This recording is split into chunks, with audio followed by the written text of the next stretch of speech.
নির্বাচন আচরণবিধি নিয়েও আলোচনা হচ্ছে বেশ কয়েকদিন ধরেই। কালকে আমরা দেখেছি যে কথা বলছেন, আজকেও কথা বলেছেন নাহিদ ইসলামের বেলায় ইসি শো কজ করছে, অথচ তারেক রহমানের বেলায় নিশ্চুপ থাকছে ইসি। এটি নাসিরুদ্দিন পাটোয়ারি অভিযোগ করেছেন। আমি যদি কয়েকটি জেলার কয়েকটি তথ্য উল্লেখ করি, ২৭ জেলায় অন্তত ৭৩ জনকে শো কজ করা হয়েছে। বিএনপির ৩৫ জন, জামায়াতের ১৮ জন, এনসিপির ৪ জন, ইসলামী আন্দোলনের ৩ জনকে শোকজ করা হয়েছে। বেশিরভাগ ক্ষেত্রে প্রার্থীদের সতর্ক করা হয়েছে, কোথাও কোথাও জরিমানা করা হয়েছে। আচরণবিধি লঙ্ঘন নিয়েও আলোচনা, আপনি কিভাবে দেখছেন এই বিষয়টি? আপনি যতগুলো দলের নাম বললেন তাতে কিন্তু আমরা সম্ভাব্য যে দলটা ক্ষমতা আসবে তাদের নামটা নাই। এই যে আচরণবিধি যে এতজন বললেন, কারা ক্ষমতায় আসবে সম্ভাব্য আপনার কাছে মনে হচ্ছে? আমি কিন্তু সব বিএনপির ৩৫ জন, জামায়াতের ১৮ জন, এনসিপির ৪ জন, ইসলামী আন্দোলনের ৩ জন। না আপনি এর আগে বললেন না ওই যে নাসিরুদ্দিন পাটোয়ারি কি বলছে, নাসিরুদ্দিন পাটোয়ারি না, ওই যে নাহিদ, না ওই যে নাহিদ কি বলে নির্বাচন নিয়ে আচরণবিধি লঙ্ঘন, জি, জাতীয় পার্টির কে বললো? না, নাসিরুদ্দিন পাটোয়ারি বলছে। নাসিরুদ্দিন পাটোয়ারি বলেছেন। নাসিরুদ্দিন পাটোয়ারি বলছে যে নাহিদকে শোকজ দেয়, তারেক রহমান সাহেবকে শোকজ দেয়, নিশ্চুপ থাকে, সেটাই বলছে তিনি। দেখেন, ক্যাটাগরিক্যালি কারো নাম বইলে আমি বলতে চাই না, নাম বলার প্রয়োজনও নাই। আমরা তো অ্যাকশনে দেখতেছি, অ্যাকশন কতগুলো জিনিস। যেমন ধরেন এই যে এলিট ফোর্স নিহত হয়েছে ইলেকশনের আগে। আচ্ছা, পীরের বাগে কি হাড্ডাহাড্ডি মারামারি হইতেছে, মহিলাদেরকে আটক পর্যন্ত করছে বললেন। তারপরে হারানো অবৈধ অস্ত্র উদ্ধার হয়নি, ইন এডিশন লুট করা অস্ত্র, যেটা পুলিশের থানার থেকে, যেটা একটা হাস্যকর বিষয়। পুলিশের অস্ত্র লুট করে আর সেই অস্ত্র উদ্ধার হয় না, এই ঘটনা ভাই আমার জন্মের পরে বাংলাদেশে পয়লা শুনলাম। কারণ তারা উদ্ধার করতেছে না। উদ্ধার করবে না কেন? করবেন না কেন সে তো বহু আগেই বলে গেছি। ফ্রম ডে ওয়ান দিস গভর্নমেন্টে কেউ কোঅপারেট করে না। আর এখন তো গভর্নমেন্ট আউটগোয়িং, এখন তো গভর্নমেন্ট ঝুঁকে গেছে কিভাবে বের হয়ে যাবে, এখন সে কিভাবে বের হবে সেই চিন্তায় আছে। নাইলে স্বরাষ্ট্রমন্ত্রী যখন বলল যে এই অস্ত্রগুলা ব্যবহার হবে না, এই যে অস্ত্রগুলা লুট করছে সেই অস্ত্রগুলা ব্যবহার হবে না, তাহলে কি উদ্ধার হয়েছে এবং একটা সেফ কাস্টডিতে রেখে দিছে একটা পরিবেশ বোঝানোর জন্য যে অস্ত্রগুলা বাজারে আছে? এই প্রশ্নগুলো তো আসে। আপনি কি হিসাবে বললেন ওই অস্ত্র ব্যবহার হবে না? আপনি ওই অস্ত্রগুলো চেনেন? এরপরে স্বরাষ্ট্রমন্ত্রী বহাল তবিয়তে আছে, এরপরও রাজনৈতিক দলগুলো বলে না যে ওনার চলে যাওয়া উচিত, এরপরও রাজনৈতিক দলগুলো বলে না যে কেউ বলে লেভেল প্লেইং ফিল্ড নাই, কিন্তু রাজনীতি এরপরে যারা বলে না যে লেভেল প্লেইং ফিল্ড হয় নাই, যেমন জামাত প্রশ্ন করছে লেভেল প্লেইং ফিল্ড নাই, কিন্তু অন্য বড় দল কি বলছে যে লেভেল প্লেইং ফিল্ড আছে? কেউ বলছে না। বিএনপির পক্ষ থেকে বলা হচ্ছে তারা আস্থা রাখতে চান। আস্থা রাখতে চাইবেন কেমনে? এই যে বিষয়গুলো থাকার পরেও যদি আস্থা থাকে তাহলে বিষয়টা কি দাঁড়ায়? যে আমার কাছে নির্বাচন গুরুত্বপূর্ণ। এখন আসেন, নির্বাচন তাদের কাছে তার আগে আপনি যে কথাটা বলছেন আচরণবিধি লঙ্ঘনে আপনি যদি এই জিনিসগুলো দেখেন, যেটা আমি বলতে গেছিলাম আপনাকে, যে দ্বৈত নাগরিকত্ব নিয়ে নমিনেশন প্রাপ্ত আছে, মানে মনোনয়নপত্র বাতিল হয়নি, জি, ঋণ খেলাপি বাতিল হয়নি, আবার দ্বৈত নাগরিকত্বের প্রার্থী বাতিল হয়েছে সেটাও আছে, ঋণ খেলাপি বাতিল সেটাও আছে। এই যে দ্বিচারিতা, এইটা কি নির্বাচন কমিশনের অদক্ষতা? নির্বাচন কমিশন অযোগ্য যদি হন তাহলে আপনি নির্বাচন কেমনে করবেন? নির্বাচনের দিন সামাল দিবেন কেমনে? আজকে র্যাব একজন মারা গেছে, র্যাবের অফিসার মারা গেছে বা মারা গেছে, আজকে পীরের বাড়ির এই ঘটনা নির্বাচনের দিন আরো ঘটতে থাকবে। কি নির্বাচন কমিশন কি চাপের মুখেই দ্বৈত নাগরিকত্ব? আমি তো নির্বাচনের কাছে কৈফিয়ত চাচ্ছি। আপনি এক জায়গায় দ্বৈত নাগরিকত্ব লোক বাদ দিচ্ছেন, আর জায়গায় দিচ্ছেন না কেন? তাহলে আপনি নির্বাচনটা তুলবেন কেমনে? আর সেই নির্বাচন তোলার জন্য আমরা ব্যস্ত কেন? তারপর আমরা বলতেছি কেন আমরা আশাবাদী এই হবে? আমি তো এখানে দ্বিচারিতা দেখতেছি। একটা স্বাধীন দেশে সবার চোখের সামনে এটা চলমান থাকবে নির্বাচন কমিশনের এই অ্যাক্টিভিটিস, আর আমরা সেটা তাকায় দেখব। একবারও কি ভাবছেন নির্বাচন কমিশনের এই সুযোগ, এই অদক্ষতার কারণে কিংবা তার ভয়ের কারণে হোক কিংবা সুদূরপ্রসারী ইঞ্জিনিয়ারিং পরিকল্পনার কারণে হোক, কিন্তু যারা ক্ষমতায় যাবেন, এমপি হবেন, লিখে রাখেন সময়ের ব্যবধানে এইগুলো আপনাকে ছোবল মারবে। কেন মারবে সেটা বলে দিচ্ছি। সেটা প্রমাণ করে গেছেন আবার শফিক রেহমান সাহেব।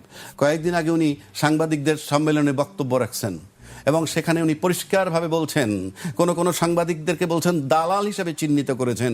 আমি নামটা বললাম না, পত্রিকার নামটাও বললাম না, আমি তাদের ছবি দেখছি তখন মুখের উপরে জাস্ট এইভাবে হাত দিয়ে কোনো মানে একটু আড়াল হতে চায়, বাট ক্যামেরা তো ধরে আছে। দালাল শব্দটা ব্যবহার করার বলছে, ওনার বলতে খারাপ লাগতেছে। আপনারা একসময় আওয়ামী লীগের দালালি করেছেন, আপনারা এখন আজকে বিএনপির দালালি করছেন কেন? আপনার সৎসাহটা আপনি আওয়ামী লীগের পক্ষেই লেখেন না, তারপরে আবার বলছেন আমি জানি আপনাদের পয়সা দরকার, পয়সার জন্য করেন। এর পরে আপনি কি আশা করেন? তখন তিনি নিজের ব্যাখ্যা দিয়েছেন ওনার বাড়ি ভাড়া ইনকাম আছে, দিস ইনকাম আছে। সুতরাং আপনারা বিকল্প একটা ব্যবসা বাণিজ্য করেন, কিন্তু পয়সার বিনিময়ে আজকে অমুকের দালাল কালকে তমুকের দালাল এটা হয়েন না। এরপরে আপনি কি আশা করতেছেন এবং সেটা আমরা তাকায় তাকায় দেখতেছি। আমি আবারও নির্বাচন কমিশনে বলছি যে দুইটা বিষয়ে কাজ করছেন আপনি, একটা তফসিল ঘোষণা করছেন কোন আইনে, আর শাহজালাল বিশ্ববিদ্যালয়ের নির্বাচন ঘোষণা বাতিল করার জন্য আপনি চিঠি দেন কোন আইনে, আপনি পরিষ্কার করবেন। 3 নম্বর আসেন, যেটা বলতেছিলাম, আজকে যেমন ধরেন মোমেন সাহেব, আমি দেখলাম, আপনি লক্ষ্য করে দেখছেন যে মোমেন সাহেব একটা প্রশ্ন রেজ করছে। 1 নম্বর সে বলছে আওয়ামী লীগ ছাড়া নির্বাচন করলে সেই নির্বাচনটা গ্রহণযোগ্য হবে না, বলছেন উনি। কেন হবে কি হবে না সেটা আমার প্রশ্ন না, উনি বলছেন, আমি ওনাদের কথা, যেমন শফিক রহমান সাহেবের কথা আমি কোট করলাম। তারপরে বলতেছেন উনি, আপনি আমেরিকান অ্যাম্বাসেডর সাহেব দেখা করছেন সম্প্রতি বিএনপির চেয়ারপারসনের সাথে, এবং সেখানে কিন্তু উনি সব দলের সাথে কাজ করতে চান এবং ইনক্লুসিভ নির্বাচন চান। ইইউ একই কথা বলেছে। আমি বলছি না আমি চাই কি চাই না, কারণ আমি এখানে অ্যানালাইসিস করতেছি, আমার এখানে কোনো নিজস্ব মতামত না, আমি তাদের কথাগুলো বললাম। কেন?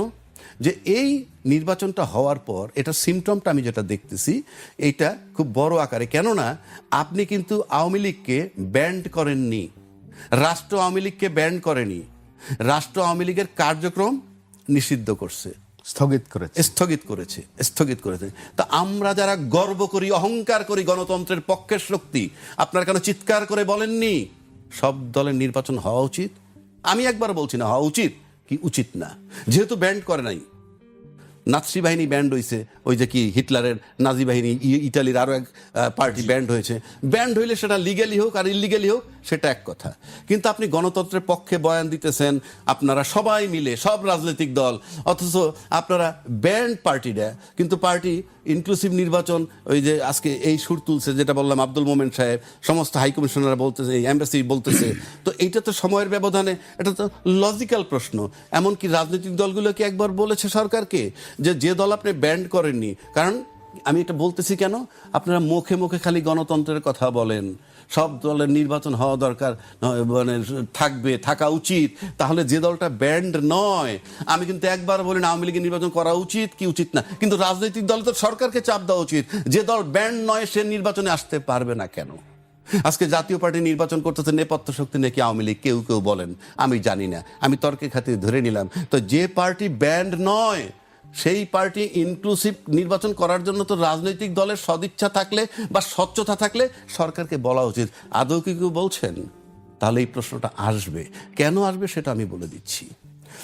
সবাই বলে 35% ভোটার আওয়ামী লীগের, সব তর্ক করে বাদ দিলাম, 25%ও যদি থাকে, তার 20%ও যদি থাকে, ভোটার মানে জনসংখ্যা, 20% থাকলেও 20 কোটি লোকের 5 কোটি, 5 ভাগের 1 ভাগ হলে 4 কোটি, 4 ভাগের 1 ভাগ হলে 5 কোটি।